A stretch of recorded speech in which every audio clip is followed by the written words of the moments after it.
A few years ago, something really strange happened to me while I was on a road trip. I was staying at this small, unassuming hotel right off the highway. It was just one of those typical places, a small building with maybe 20 rooms, nothing fancy, but it was late and I was tired.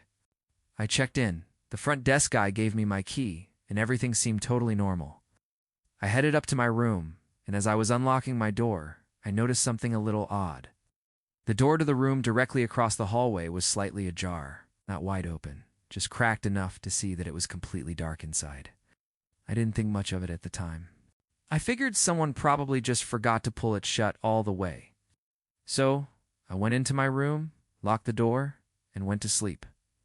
But then, around 2 in the morning, I just woke up. No noise, no alarm, I just snapped awake for no reason, and that's when I heard it. Very slow, deliberate footsteps in the hallway. Just back and forth, like someone was pacing right outside my door. At first, I tried to rationalize it. It's probably another guest. Maybe they can't sleep, or they're waiting for someone. But the footsteps just kept going, on and on, for what felt like forever. It started to get under my skin. Finally, curiosity got the better of me. I crept out of bed, walked over to my door, and peered through the peephole.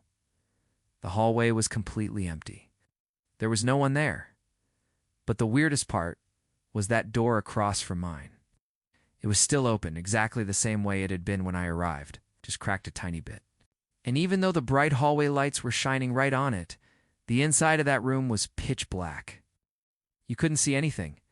No light from a TV, no bedside lamp, just nothing. It felt wrong. The next morning, I packed up my stuff and went to check out. I casually mentioned the pacing to the front desk worker. I asked him, "Hey, was someone staying in the room across from mine last night?" He looked at me, a little confused, and then turned to his computer. He typed for a moment, and then said something that made my blood run cold. "That room isn't being used right now," he said. Paused, looking at his screen, and then added, "Actually, that room's been locked for renovations all week." I just stood there, speechless. I didn't say another word, just paid my bill and got out of there as fast as I could. I still think about it sometimes. Who or what was pacing in that hallway?